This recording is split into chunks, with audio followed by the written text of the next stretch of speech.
ادامه برنامه‌های رادیوی تاجیکستان.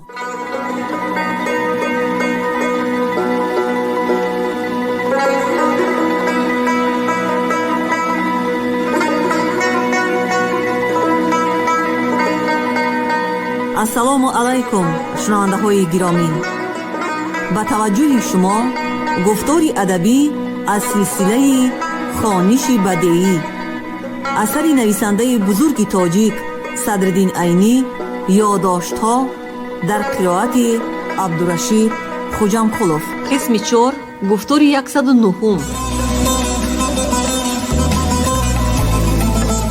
این خانه ز خشتی کهنه انداختم، در وی جشن زرفتگان ساختم، تا اهل زمان ما بدانند که من یک عمر جوانی به چی ره باختم. مؤلف.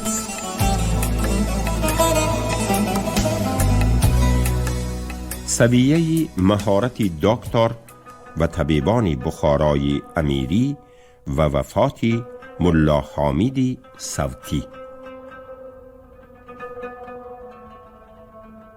چنان که در قسم 3 یادداشت‌ها در باب وبا بیان کرده شده است، در بخارا یک بیمارخانه بود که در عین زمان وظیفه امبولاتوری را هم همان مؤسسه ادا می کرد.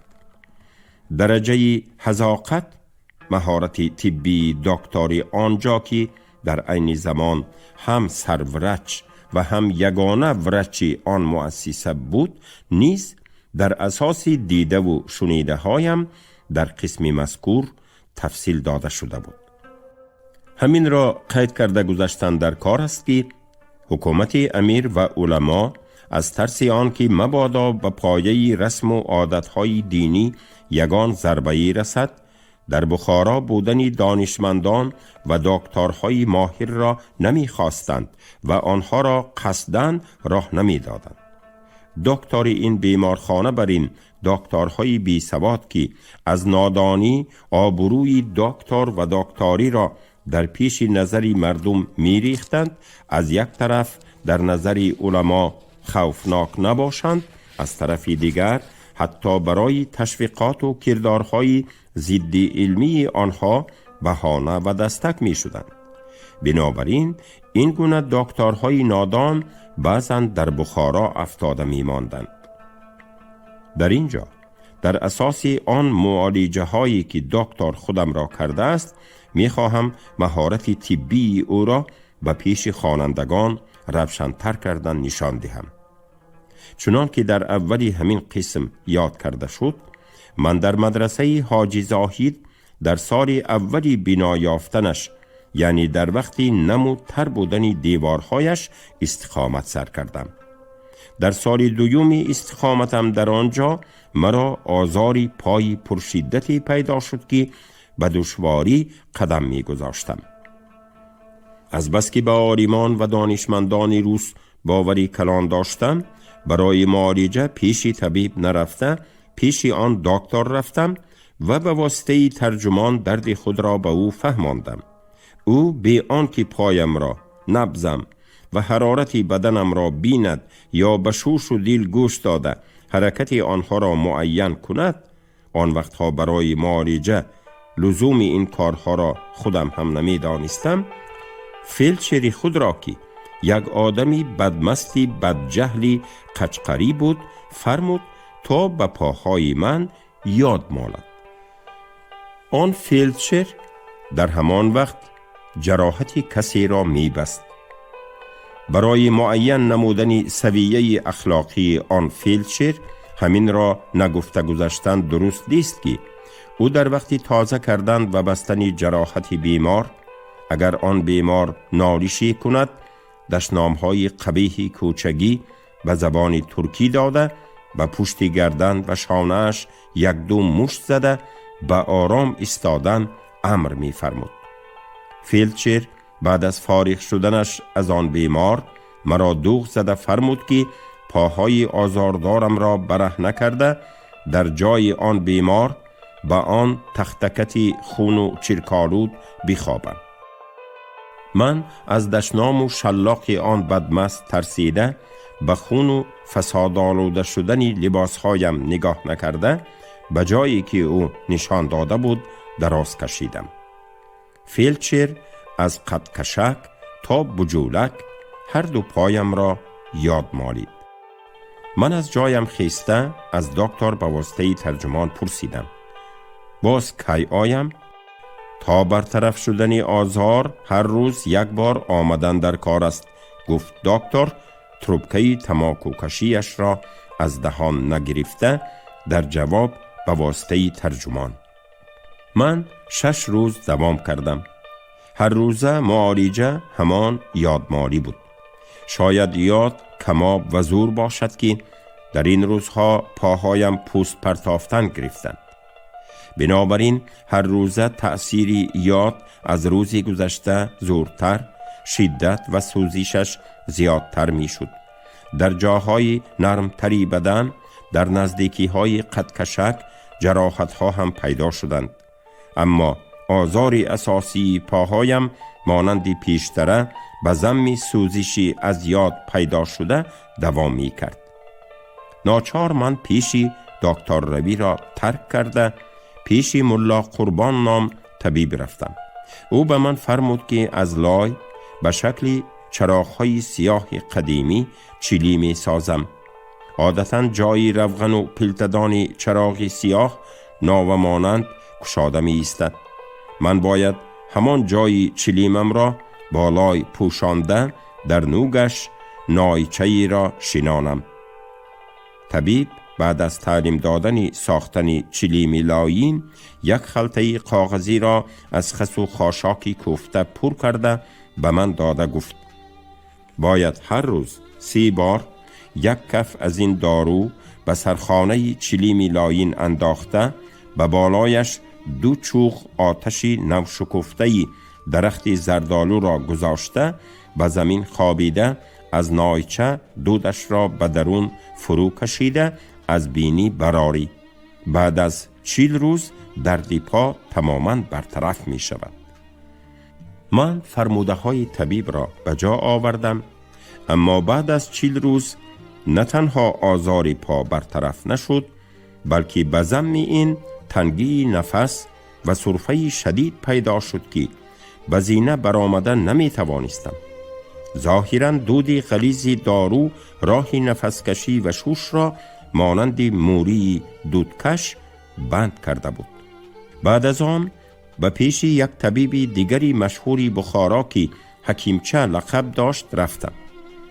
او ملا قربانی طبیب را به نادانی عیب کرد و فرمود که تماکوی مقرری را در چلیمی کدوگی آبی مقرری کشیدن گیرم.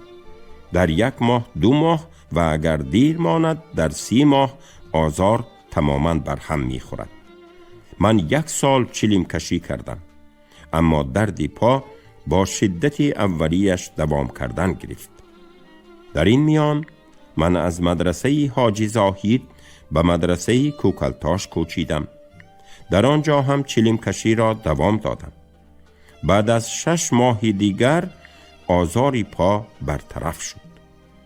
من اولها این را از تأثیری تماکو می دانستم، اما ثانیها از دکترها فهمیدم که آزاری پای در من در مدرسه حاجی زاهید بنابر نم و تر بودنی بینا پیدا شده بوده است. بعد از کوچیدنم به مدرسه کوکلتاش و با ششگاهی خشک خود به خود برهم خورده رفته است. در وقتهای شدت ریشته براریم باز یک بار دیگر به پیش همان دکتر رفتم و من راست آمد. این واقعه بعد از به بخارا آمده رفتن اکسپدیسیوی فنی دانشمندان پیتربورگ و مسکو روی داد. چون به من معلوم شد که دانشمندان مذکور سبب پیدا شدن ریشته را معین کرده اند، من در دل خود فکر کردم که شاید آن دانشمندان برای ریشته‌ای در بدن آدمی پیدا شده دوای هم یافته به دکتری بیمارخانه تعلیمات داده رفته باشند. بنابراین در وقتی که در رانم علامتی بودن ریشته معلوم شد، به دکترخانه رفتم و به واسطه ترجمان درد خود را به دکتر فهماندم. دکتر مانند پیشتره به آنکه جای ریشته مرا بیند به فیلچر خود فرمود که بر رانم یاد مالد. من بر ریشته در وقتی هنوز در درون بدن بودنی آن نفع نکردنی یاد را می دانستم. با وجود این از ترسی دشنام و شلاقی فیلچری برمست راضی شدم که یاد مالد، اما دیگر بار نرفتم.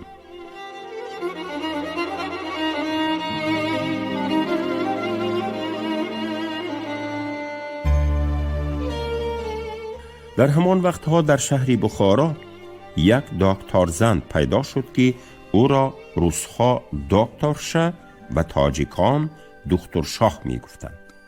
او تخمیناً 50 ساله بود، اما خود را چنان آرا داده و برویش سرخی و سفیدی مالیده می گشت که بینندگان او را یک زنی 35 ساله گمان می کردند. او در گذری گاوکوشان خانه را اجاره گرفته از نو به طرزی یوراپگی ساخت، اما در خانه خود بیمار قبول نمی کرد. او را بایها و بای بچه ها فایتون فرستاده بیشترین شبها برده خود را معالجه می کناندند.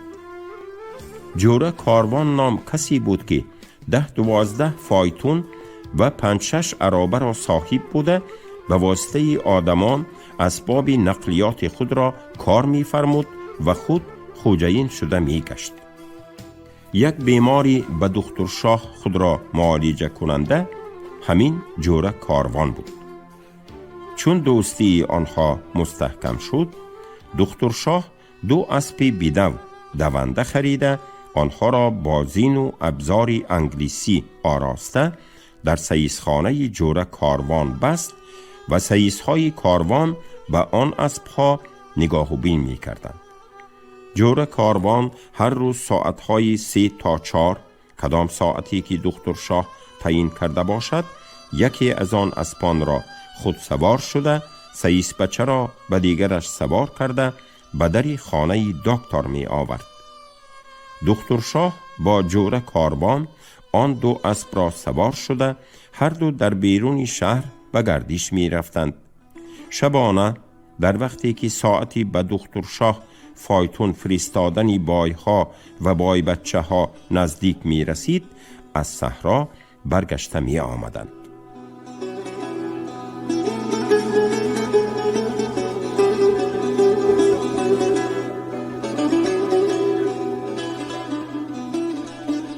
روزهای ماهی رمضان بود. من بازاری شبگردی کرده و به بازدید دوستان رفته دیر آمده بودم. خوابم نبرد. بعد از نوک دادن آفتاب از حجره خود بروی حوری مدرسه فرا آمدم که قدری گردش کنم شاید خوابم آید. در وقت گردش چشمم به پیش رواق حجره‌ای که در وی ملا حامدی صوتی غژدوانی استقامت داشت افتاد. به نظرم زمین آنجا خونالود نمود. درست دقت کردم این خون از دری حجره درونی رواق تا به کنار قسم یکمی صحن درونی مدرسه ریخته رفته بود. در قسم دومی صحن درونی که از یکم چقورتر است در مساحه 2 متر مربع خون سیاهی بسته لخته لخته می ایستاد. دری حجره با ششگاهی ملا حامد کشاده و در پردهش پوشاندگی بود. با آنجا رفته در را تق تق کردم. صدایی و جوابی نشنیدم. ناچار بی رخصت در پرده را کشاده به درون حجره در آمدم. پایگه حجره هم خونالود بود و ملا حامد در کنار پایگه به دیواری حجره تکیه کرده 4 زانو می نشست. از 2 سوراخ بینیش به کنار و لباس او خون می ریخت و چشمانش چنان که خوابیده باشد پوشیده بودند. سرفه کردم. چشم کشاد، احوال پرسیدم. گفت نمیدانم چی وقتی شب بود که از بینیم خون آمد. و کناری تغاره پرهیزی دست و روشویی نشستم. تغاره که آب داشت زود با خون پر شد. فراش را جیغ زدم، تغاره را بیرون برده خونش را ریخته آورده گذاشت. خونایی دوام کرد. فراش چندین بار از سرم آبی سرد ریخت. آمدن خون تسکین نیافت و کم نشد. بعد از چندین بار تغاره را خالی کردم و به سرم آب ریختن، فراش رفت. من سست شده در کناری تغاره و پایگه نشسته نتوانستم. ناچار به دیوار تکیه کرده انتظاری مردن را کشیده نشستم.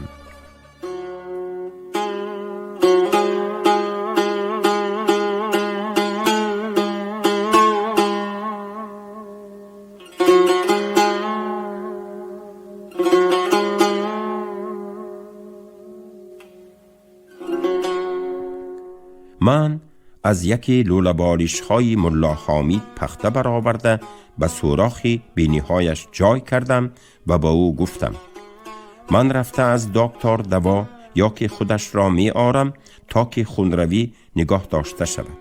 همین که آمدی خون باز استد، شما زود به قوت می آیید، نترسید. او در حق من دعا کرد. من به حجره خود برآمده لباس پوشیدم. من از دکتری بیمارخانه امیدی نداشتم، زیرا از تجربه گوناگونی آدمانی دکتر باز آن وقتها با دکتر باورداشتگان را در بخارا دکتر باز می گفتند و به خودم هم معلوم شده بود که او جاهلی محض است. بنابراین یگانه امیدی من به دکتر شاه بود. من بسیارها شنیده بودم و می دانستم که در سمرقند و تاشکند دکتران روس برای نگهداری حیاتی کسی که در خوف مانده باشد هیچ گونه یاری را دریغ نمی دارند. من در دل خود گفتم مادام که دکترانی مرد برای یاری در خوف ماندگان همین قدر فداکاری کنند، دکتر شاه که زن است و طبیعت زنان نسبت به مردان نرم دل ترند، باید او با دلخوشی به این بیماری به مردن رسیده یاری رساند. من با همین عقیده به خانه دکتر شاه رفتم. دروازه‌اش گشادگی بود. به راه رفت در آمدم و قبچه زنگی دری دهلیز خانه اش را که بستگی بود زیر کردم. بعد از دقیقه دکتر شاه از خانه درونش به دهلیز برآمده به تگی در آمده در را نیمگشا کرد. با وجود آنقدر گرم نبودنی هوا و اولی پگاه بودنی روز، در دستی او بادبیزکی خطایی بود که خود را به ایست باد کرده می ایستاد. او تاجیکی دان بود و به من با زبانی تاجیکی تو گویان خطاب کرده با آهنگی درشتی دغلانه گفت چی می گویی و از من چی طلب داری؟ من احوال بیمار را به طرز کوتاه نقل کرده از او پرسیدم که یا دوای خون را نگاه دارنده نویسد یا اگر راضی باشد من فایتون آرم به سری بیمار رفته او را بیند. دکتر شاه به همان آهنگی درشتانه اولیش من به این گونه کارها و بیمارها مشغول نمی شوم و فرصتی مشغول شوی هم ندارم گفت و دری دهلیز را سخت پوشانده از درون کلید را تافته قفل کرد.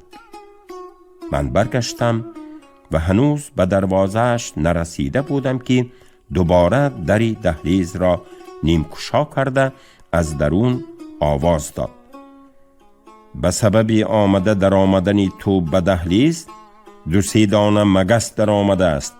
من باید برای برآوردن آنها خیلی زحمت کشم. این است فایده ای که تو به من رساندی.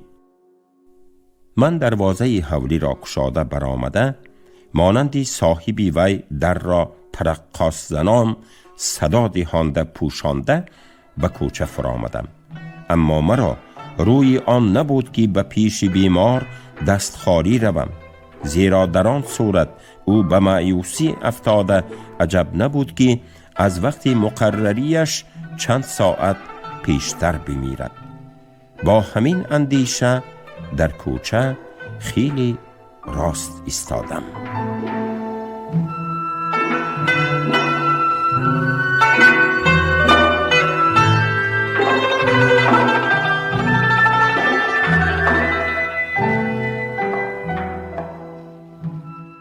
در این میان فکری به خاطرم رسید و در پی اجرای آن افتادم. در همان وقتها در بخارا طبیبی شهرت پیدا کرده بود که او را ملا محمد امین حکیم می گفتند. پدر این آدم از سوداگران پیشاوری و مادرش بخارایی بوده. در بخارا تولد و نشأ و نما یافته بود. او در وقت زندگی پدرش چندین بار با وی هندوستان رفته، در آنجا 6 ماه 1 سال ایستاده آمده بود.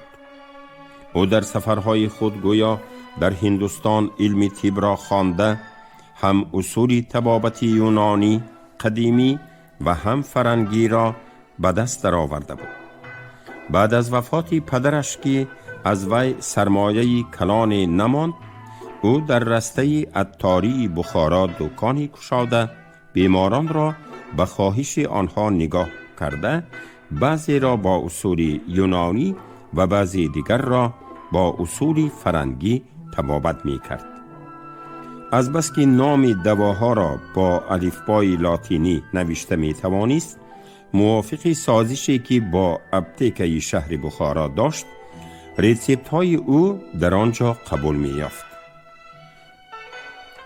اما تجربه های گوناگون بیماران نشان می داد که او نه اصول طبابت یونانی را درست می دانست و نه فرنگی را. با وجود این، برای از او دوای گرفته بیمار را تسلی دادم و حوری او رفته درش را کوفتم. او برآمد و من واقعی بیماری ملا حامد را نقل نموده از او دوا پرسیدم. او ملا حامد را خوب می شناخت، چون که به ضمن علم دوگانه طب شاعری را هم به دست آورده بود. او غزلی گفته به ملا حامد داده بود که آن غزل را یاد کرده به وی هوایی بسته در مجلس های شب نشینی خواند. از بس که غزلی او بی‌مزه بود و به آهنگ موزیک هم هیچ راست نمی آمد، ملا حامد این خواهش او را امروز فردا گویان بی آنکه وی را رنجاند دیر ماننده می آمد. به همین مناسبت به طبیب شاعر تراش فرصتی مناسب یافت شده بود که از بیماری صنعتکار فایده برده شعر خود را به گوش سرود شنوندگان رساند. بنابراین پرسش یاری مرا خوش قبول کرده، دوای این درد را در بخارا تنها من می دانم. شما اندک منتظر شده ایستید، من حاضر دوا را تیار کرده می برارم، گفت و به حوری درونش در آمده رفت. طبیب بعد از چند دقیقه در یک شیشه‌چه تخمیناً 25 گرم روغن، چگونه روغن بودن آن را من نمی دانستم، و 2 نوکچه در نوکهاشان پخته پیچانده شده را گرفته برآورد. نوکچه ها از گوگرد جایداری که از چوب بورس ارچه تیار کرده و نوکهاشان آلتین گوگرد مالیده می شد سفته تراشیده، قسمی داروداری چوبچه ها بریده پرتافته شده بودند. طبیب شیشه روغندار و نوکچه های پختدار را به من داده گفت: هر دوی نوکچه ها را به این روغن تر کرده درگیرانید و هر کدامش را به یک دست گرفته هر دویش را برابر در نزدیکی 2 سوراخ بینی بیمار نگاه دارید که دودش به دماغ رود.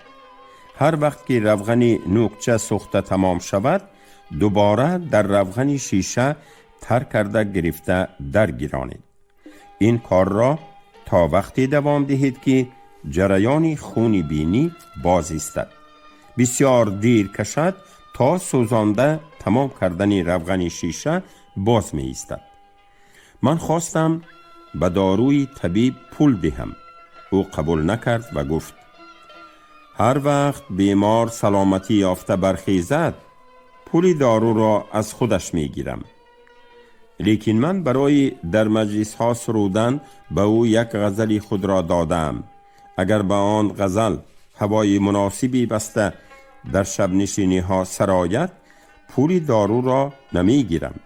حتی به او داروهای به قوت آرنده را هم بی پول می دهم، چون که او البته از این بیماری در نتیجه ضایع شدن خون بسیار بی قوت شده خواهد خیست و به داروی قوت احتیاج خواهد پیدا کرد.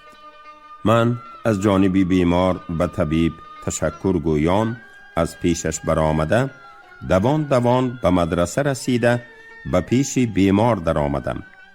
او هنوز به دیوار تکیه کرده می نشست و آمدن خون هم دوام داشت، اما از بس که سوراخ‌های بینیش را با پخته بند کرده رفته بودم خون از دهانش می آمد.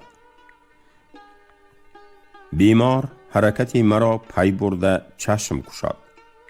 من او را با یافت شدن دوای آزموده شده تبریک نموده کار سر کردم. من که شب هیچ نخوابیده و روز در کوچه ها از پی دکتر و طبیب و دوا دویده بسیار مانده شده بودم. بعد از 2-3 بار روغن نوکچه ها را تازه کرده سوزاندن خواب غلبه کرده آنها از دستم افتادن گرفتند. پس ناچار کار را خوابانده از حجره برآمده فراش را یافته آمده کاری نوکچه درگیرانی را به او سپرده خود به حجره رفته خوابیدم. تخمیناً بعد از 1 ساعت از خواب بیدار شده زود پایین فرآمده به حجره بیمار رفتم که از وی خبر گیرم. به پایگاه حجره در آمدم که فراش از بیمار دورتر و در رو بروی او نشسته است. از او با اشارت احوال بیمار را پرسیدم. او با آوازی پست جواب داد. بعد از نیم ساعت نوکچه ها را سوختنم خون باز ایستاد و خوابی بیمار هم برد. من کار را خوابانده خبردار نشستم که اگر مبادا باز خون آید باز نوکچه سوزی را سر کنم. من خرسند شده بروی حجره گذشته به بیمار نزدیک شدم. بیماری که از سستی همیشه چشمش را پوشیده می نشست حالا چشمش را گشاده است و گویا به من تیغ کشیده نگاه می کند. او مرده بود، اما با وضعیت اولی به دیوار تکیه کرده مانده بوده است.